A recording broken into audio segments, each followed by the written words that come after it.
Assalamualaikum warahmatullahi wabarakatuh. Selamat pagi. Kami dari kelompok 2 akan memaparkan materi tentang taksonomi makhluk hidup.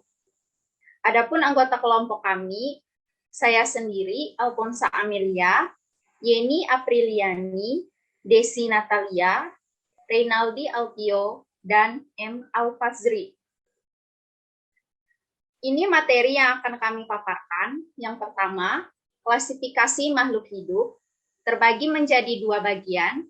Yang pertama, tujuan klasifikasi makhluk hidup. Yang kedua, tahapan klasifikasi. Nomor 2, sistem klasifikasi makhluk hidup. Yang ketiga, sistem klasifikasi 5 kingdom. Yang keempat, tata nama ganda makhluk hidup. Yang kelima, binomial nomenklatur.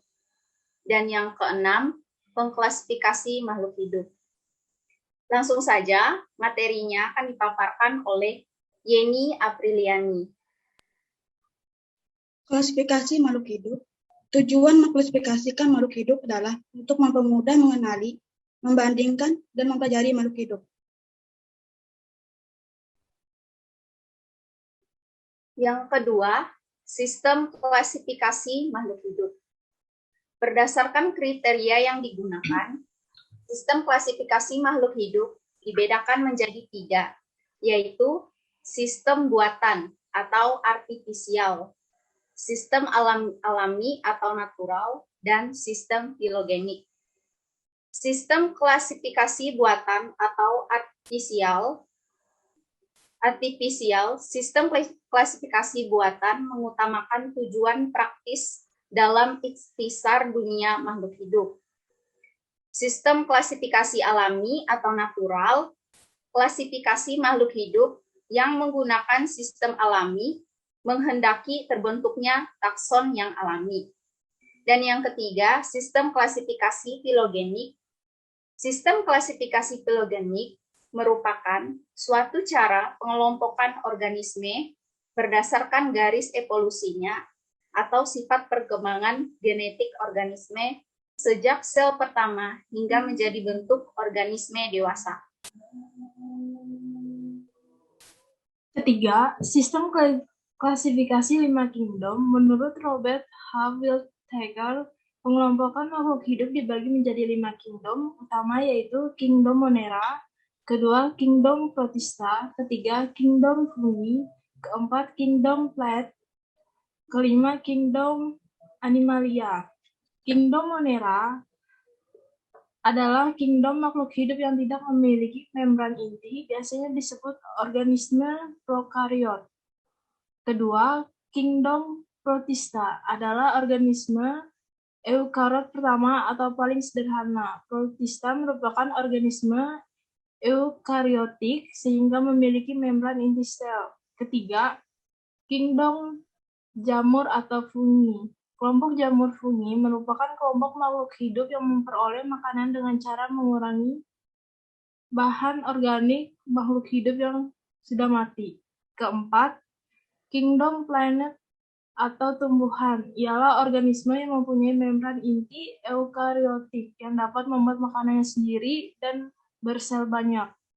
Kelima, kingdom Animalia atau hewan adalah organisme yang memakan makhluk hidup lain untuk kebutuhan makanannya. Makhluk hidup ini bersel banyak, memiliki inti sel eukariotik, tidak memiliki dinding sel.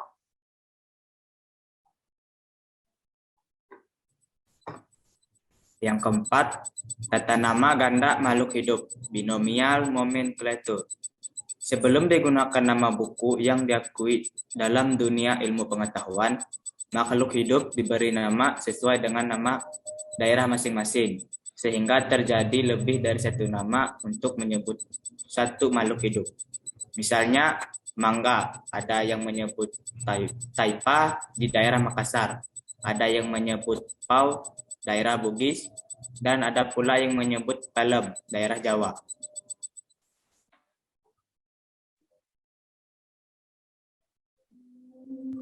Yang kelima, pengklasifikasian makhluk hidup. Pada awalnya, dalam klasifikasi makhluk hidup dikelompokkan dalam kelompok-kelompok tersebut disusun berdasarkan persamaan dan perbedaan. Urutan kelompok ini disebut takson atau taksonomi.